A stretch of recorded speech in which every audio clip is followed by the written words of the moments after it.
This week's episode of WandaVision was called A Very Special Episode, and a very special episode it certainly was. As always, beware who progress any further forward than here. Here, there be spoilers.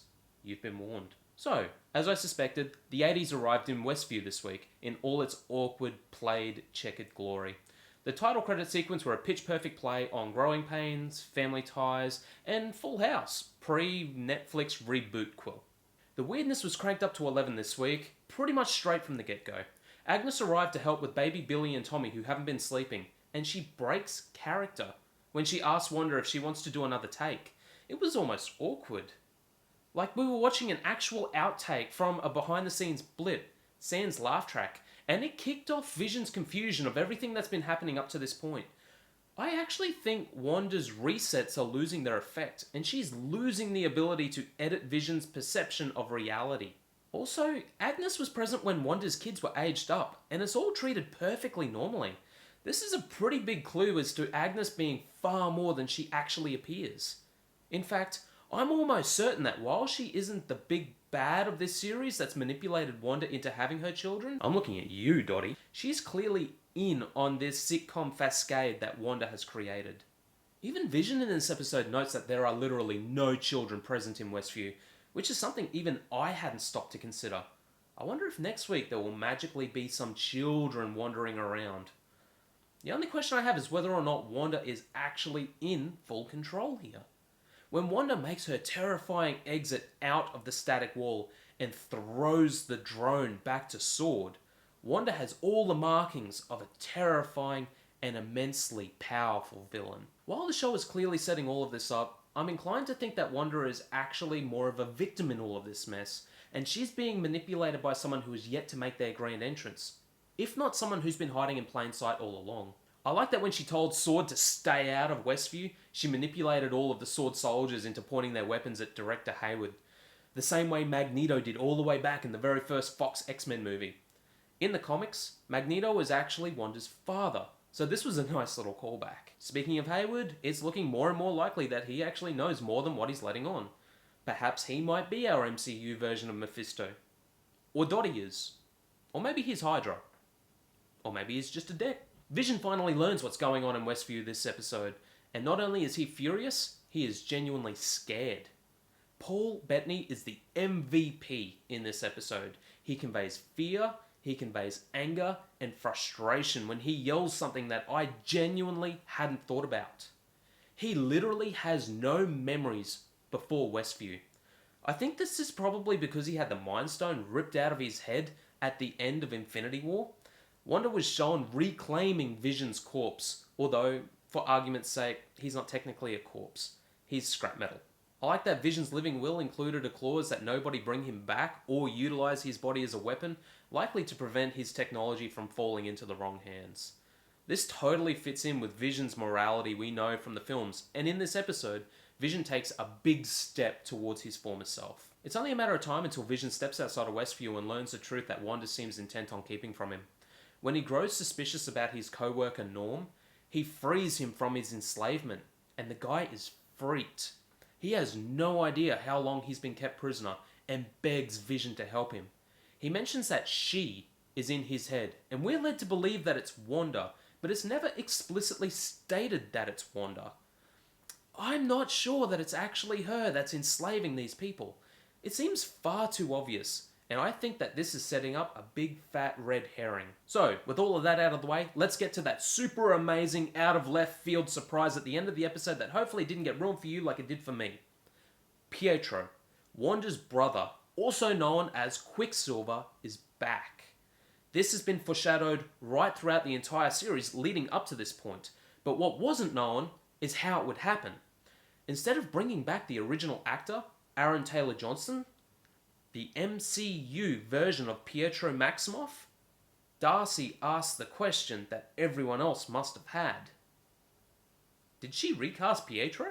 In a weirdly brilliant and utterly confusing bit of stunt casting, we're presented with Evan Peters as Pietro, the Quicksilver from Fox's X-Men franchise. Due to some weird grey legal issues, both Wanda and Pietro were able to be used in both universes, despite being owned by two separate companies.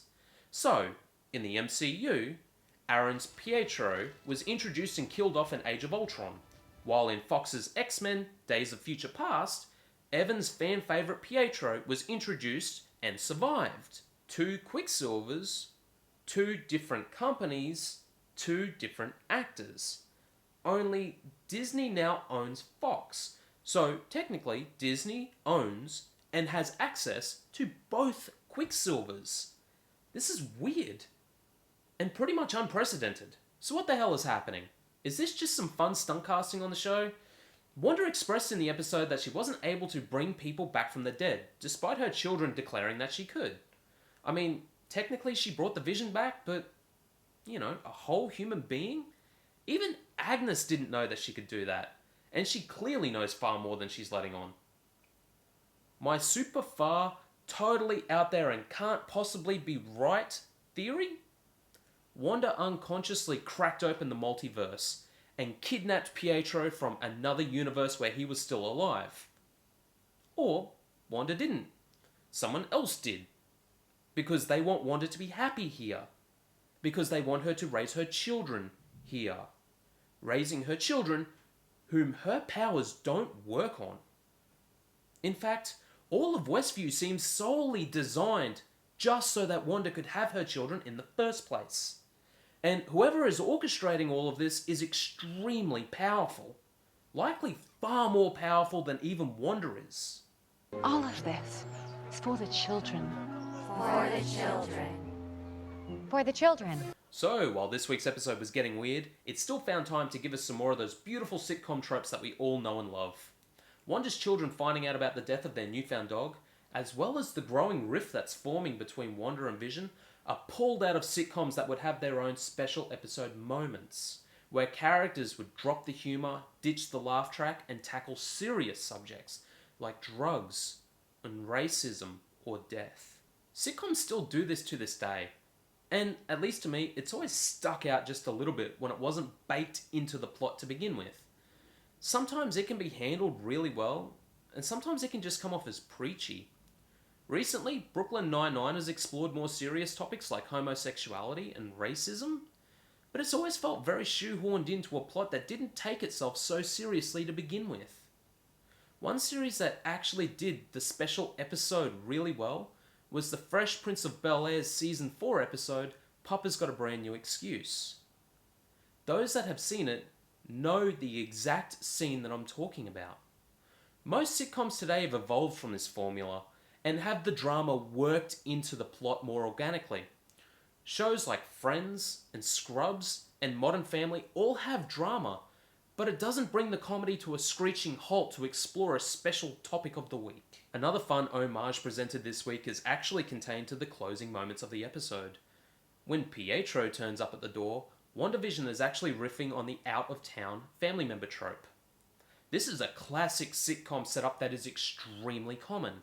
An aunt or an uncle or a friend of the family comes to visit and either cause chaos, create tension, impart wisdom, or help the family overcome whatever that week's problem is.